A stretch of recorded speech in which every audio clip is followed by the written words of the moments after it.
Hello, I hope all is progressing well. Welcome to I Don't Know, We Can Talk About It, where we discuss myriads of topics civilly, reasonably, and responsibly. My name is Kevin Dufresne. Our first topic is about banning of cell phones.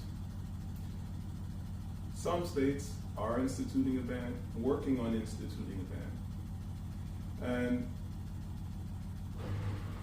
research shows cell phones do have an effect on an individual depending on an individual's use with a cell phone. Now, if an educational environment approaches banning cell phones, that may be helpful. That may be beneficial to one within the educational environment, perhaps outside of the educational environment. The article mentions how individuals may learn about cell phone use through peers and individuals nearby, adults, whether parents or staff of the sort, from wherever a student, wherever an individual may find oneself having to share attention with. So a cell phone may not only be of an educational environment, though may be of external factors of an educational environment. That brings one to the attention of, if a cell phone ban in an educational environment happens, what might that really mean for an individual beyond the educational environment, when an individual has responsibilities in connection with an educational environment outside of an educational environment? When an individual simply has a different relationship with a cell phone outside of an educational environment. So assessing whether cell phone bans are going to be helpful may require more of an in-depth understanding of how one is engaging with cell phone usage beyond an educational atmosphere. I find banning cell phones might prove beneficial for one's focusing within an educational atmosphere. And as the article mentions, parents that may want individuals to have cell phones for emergency purposes, I find that may prove beneficial if no other route in connection with a cell phone and an educational environment is available to contact a student. I feel as though other methods may prove valuable when attempting to create an emergency system. And with so much technology available, I feel as though being able to acknowledge the parameters of technology to find an emergency contact system may prove valuable in connection with banning cell phones for entities attempting to contact someone in an educational environment, like a parent trying to reach a student. So I recognize the research, though research in connection without an understanding of the depth of usage beyond an educational atmosphere may prove extremely valuable to better understanding how to navigate such parameters in connection with an educational atmosphere. Of course, an educational atmosphere does not necessarily have a responsibility for one's personal device, especially outside of an educational atmosphere. With that understanding, if a policy is in place for cell phone usage, then an individual may be aware of how to approach using a cell phone within that educational atmosphere. However, the awareness comes about, the connection beyond the educational atmosphere is still real, is still existent. And how does an educational atmosphere engage with a parameter of the sort is what may greatly appreciate research about cell phones, especially in connection with an educational environment, though learning and may be informative to any individuals that are responsible with the learning of an individual outside of an educational atmosphere with how to navigate using a cell phone, especially if one is really into using a cell phone outside of an educational atmosphere, from where the cell phone is not allowable to the cell phone is extremely available and accessible. Not just the cell phone alone, the internet. Our next topic is in connection with a leader. The article is really highlighting an individual working extremely well to ensure not only to lessen absenteeism, though to connect individuals with elements that may be supportive of the whole person, engaging beyond an educational atmosphere, embracing families, embracing what may be happening beyond an educational atmosphere to better connect an individual within an educational atmosphere. And I really find what the individual is doing to be wonderful, and really engaging with the research about engaging the whole person so as to better engage with how one is proceeding through life, how one is engaging with life so as to better navigate how one is to navigate learning. Coming from such a whole person sense proves extremely valuable to understanding how each individual differs and the systems the individual uses is informative on so many levels, which actually alleviates any type of miscommunication or confusion in many different areas that, yes, connect to absenteeism, though connect beyond absenteeism to engage with how an educational environment is forming with an individual, though not just the individual alone, the community of individuals, really touching base, really extending in a way that engages the human fully. And I think the article brings up many wonderful methods, even highlighting absenteeism and what connects to high absenteeism is really what the article is bringing to the forefront about what's really working in many different areas. And I think these methods, I think more so than the methods, the mindset and the approach from this individual is very, very wonderful. So I think the article does a good job highlighting. Both articles that we discussed today are in connection with series, so offer a lot more for one to really engage with, to really attest to how there are so many different parameters of the conversations. All right, now we're going to transform this origami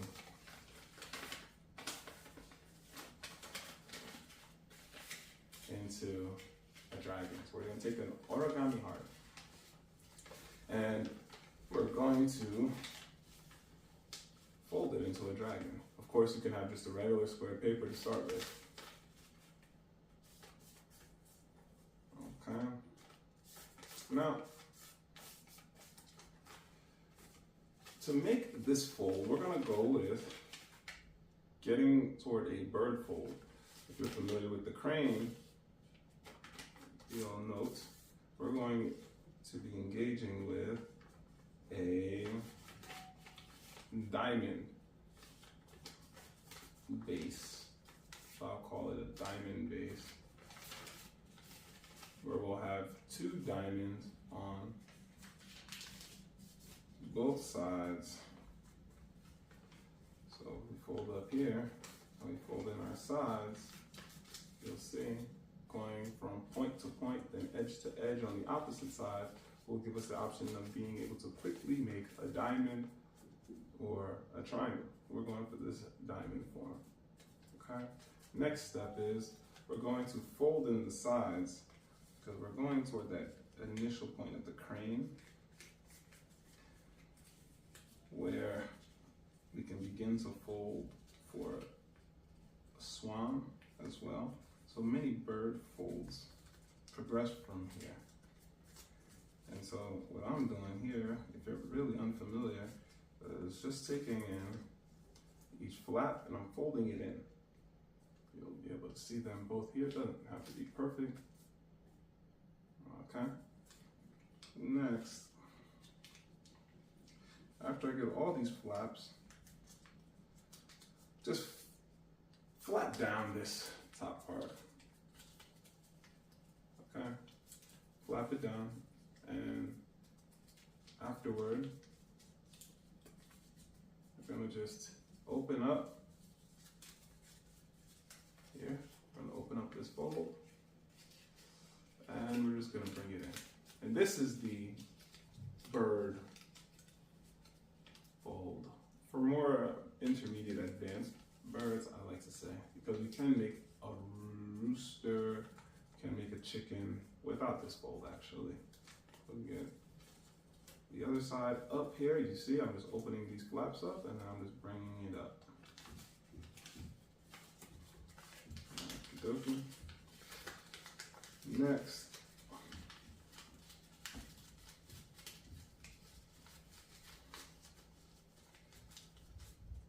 we'll have these 2 folds here, and we're going to bring one up. First, bring one up, bring one side down, and from in here, actually, this is going more toward the crane. So we'll see we have this fold, and what we really need to do from here after we make this portion is fold in each flap to another thin flap. Okay, so you'll do this to both sides. There we go, as you can see, and I'll do it to the other side one time and then show it the other way so you can see. Okay, so you see this big portion on the right side hanging out. I'm just going to fold that in. After you fold both sides, now we're going to do that other portion I discussed. We're going to bring up one side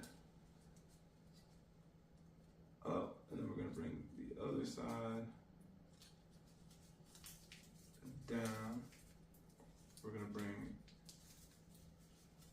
this portion over, then we're going to bring it, so we bring this portion over, I'm bringing it from over here over, and we're going to fold it up. We're going to fold it up like this. And from this next portion, I will do the same thing to the other side. Right now we're forming the wing, so we're just going to bring it up on this side, and then we'll just bring it, we'll just fold it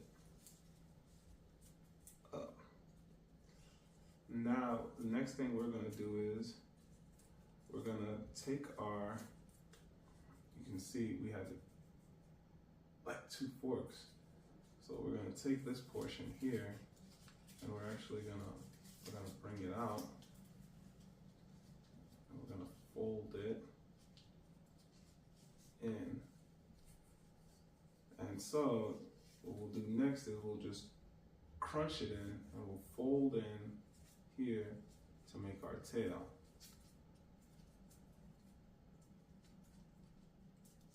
Okay. Now you're gonna notice if you just crunch it in, you'll start to see this tail gets real bunchy, and that's really the idea. You want this dragon to have scaly looking parts. Okay.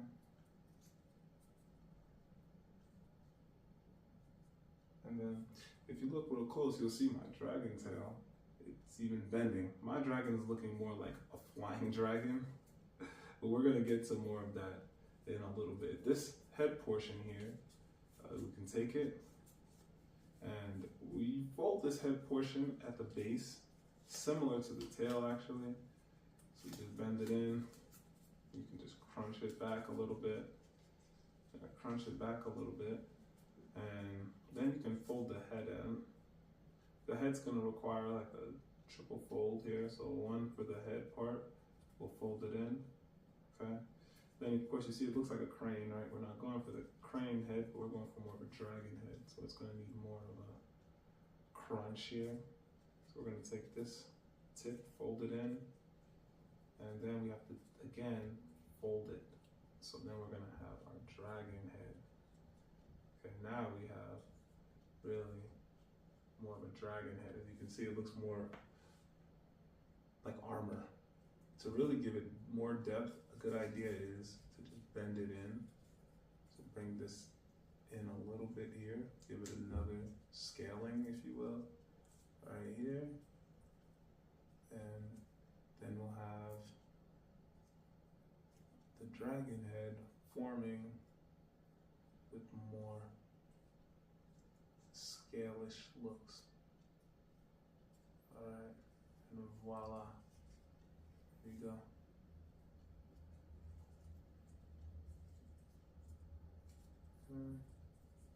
Just trying to get it in here. Okay, good. And then voila, as you can see now, the dragon form is much more intense scale-wise by the head. So the next part we can do here is, of course, work with these wings. Now, to get the wings going, we can open up the flap and just give them some air. And if you notice, the instructions that I'm showing you really are more of just a branch from the instructions in the actual YouTube summary. So just keep that in mind. You can make your dragon from those instructions with the basic ideas here. And so here we go. You can see this dragon here looking like a flying dragon. And I really like it. You can mess with the wings if you want to give them more, if you don't want them to look so smooth. But these really look sharp, like really sharp. So you can broaden them out, spread them out. And of course, voila, there you have it. It's wonderful. Armorish dragon. Just let that sit there. All right. And next, I champion reading physical books. There are so many benefits to reading a physical book. The benefits of reading a physical book connect with spatial development. Science long before most people alive today. Realistically, way before people alive today. Though, the book we're going to be discussing, the 80-20 principle of the Pareto law, discusses realistically how to apply the 80-20 principle to one's life.